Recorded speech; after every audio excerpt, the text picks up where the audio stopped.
제가 이제 늘 국방부나 합참 근무하면서 제가 모셨던 장관님들이나 의장님들 그리고 제가 전역을 해서 이제 이렇게 보면 여러 가지 막 좀 시끄러웠던 적은 이런 좀 인식에 약간의 아쉬운 점이 있어요.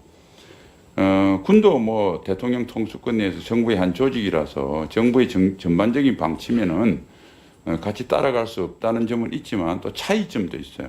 그러니까 예를 들면 북한을 바라보는데 통일부가 바라보는 것, 외교부가 바라보는 것, 국방부는 틀립니다.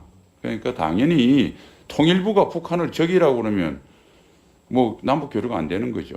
그다음에 주변국의 예를 들어서 우리가 내부적으로 잠재적 위협이라고 특정 국가는 표시 안 하지만 머릿속은 염두에 두고 합참의 비밀 문서로 보면 어느 나라와 어떤 갈등 다 대비 계획이 되어 있습니다. 그러나 그거는 이제 공개적으로 뭐 이야기할 수는 없겠죠. 그래서 잠재적 위협 하는데 이제 군은 누구라도 적이 될 수 있다는 전자에 대비 계획을 수립하는 거 아닙니까? 자, 그런 일반 다른 정부 부처와 다른 나라와 우리 국민을 지킨다는 엄중한 업무 때문에 차이가 있거든요. 그래서 그런 것들을 후보자께서 잘 해서 군의 목소리를 이때는 내야 될 때는 과감하게 내주시면 그거 뭐 비난할 사람이 없을 겁니다. 그렇게 해주시고요.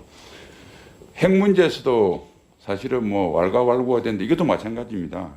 북한이 핵 국가라는 것을 우리도 마찬가지 국제사회에서 인정할 수는 없습니다. 그러나 우리는 북한의 핵무장을 전제로 해서 국방에서는 대비하는 겁니다. 그러니까 우리가 북핵 억제 및 대응하라는 과거 정부에서는 이제 박근혜 정부 때는 삼축 체계라는 것을 문재인 정부가 또 다른 용어로 바꿨지만 사실 그 내용이 그 내용이잖아요.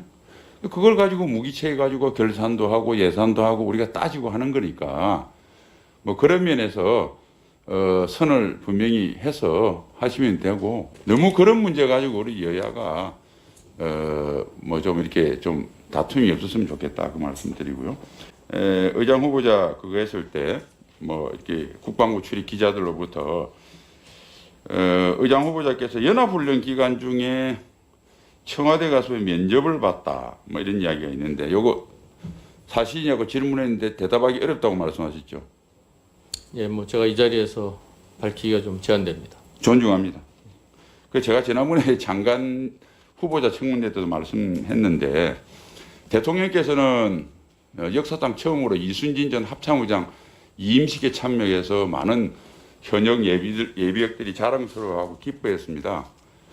그런데 그 뒤로 또 일어난 사건은 김용우 전 육군참모총장 하여튼 좀 불행하게도 어떻게 청와대 행정관이 와서 면접했다고 그래서 참 제가 굉장히 훌륭한 후배로 총망받는 분인데 그것 때문에 정치적으로 타격을 많이 받았습니다. 그래서 청와대 참모들이 좀 군 관계할 때는 좀 사려를 깊게 행동했으면 좋겠다. 물론 우리 존경하는 이채규 의원님 물어보니까 공기업 사장할 때 청와대 가서 면접을 받답니다. 그건 뭐 당연하죠. 제가 공기업 사장님을 폄하하는 건 아니고 그러나 적어도 군내에 되는 국방부 장관이나 합참의장 후보자는 청와대를 불렀을 때는 대통령께서 좀 시간 내도록 만나 주시고 그 시간이 안 되면 해당되는 그 관련 뭐 인사 관련이나 민정 관련 있으면 방문을 해서 예의를 좀 갖춰줘야 되지.